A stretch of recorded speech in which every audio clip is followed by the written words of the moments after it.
this weekend that he will begin pulling the U.S. out of NAFTA, the trade agreement with Mexico and Canada. He signed the new agreement called the USMCA, even though it still has to get through Congress. Here to talk about this is Travis County GOP Chairman Matt Mackowiak and Glenn Smith from Progress, Texas. Gentlemen, the president says the new Act will support high-paying manufacturing jobs and better promote American exports, but not all lawmakers on board with it. Matt Mackowiak, why don't some members of Congress support this new agreement?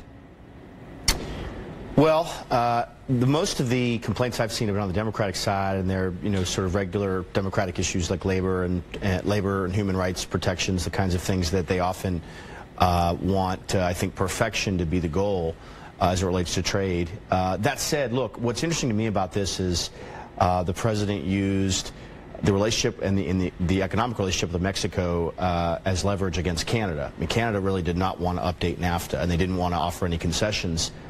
And President Trump and his negotiating team basically did a deal with Mexico, and they said, Canada, you can either be part of it or you can be by yourself, and that put pressure on Canada. So this now puts Congress on a timeline. They have 6 months to approve this. That's a reasonable timeline to consider that. And the president's upping the ante here because he's saying, listen, you can either do this or you can go to the pre-NAFTA stage. If he truly does withdraw from NAFTA, that means NAFTA wouldn't be an option. Now, there are going to be legal questions as to whether he can do this. Glenn Smith, what do you make of this new trade deal? I don't think it's that different from the original NAFTA, frankly. I mean, he's made a little adjustment here and an adjustment there. And it's true, Democrats are talking about better environmental regulations on each side of the border, especially with Mexico, and the labor protections, et cetera. But the truth is, I think they're going to come around and going to ratify it. It's not that different, really, than the existing NAFTA.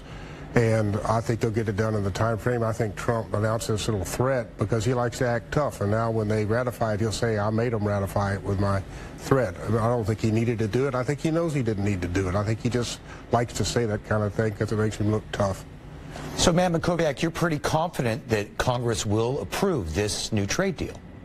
Yeah, I think they will, and I agree with Glenn. I don't think this is a massive rewrite. I mean, intellectual property rights protections in here. You do have, I think, digital trade being addressed with specific provisions, so there are some improvements. I know as it relates to Canada, they were able to get price controls on dairy goods coming in, milk in particular, coming into the U.S. lowered. So I think they did some specific things. They didn't do everything they want, but they made it better. And as Glenn said, I think this is an opportunity for the president to claim a victory.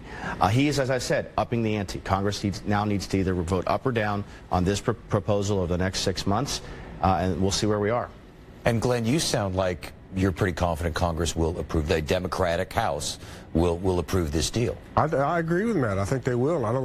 If they ask me, I want to tell them to do it, and I would have told them that all along. It's just not that different from NAFTA. And by the way, that's been a really important trade agreement with Texas, or for Texas. You know, a lot of our economy has grown because of NAFTA.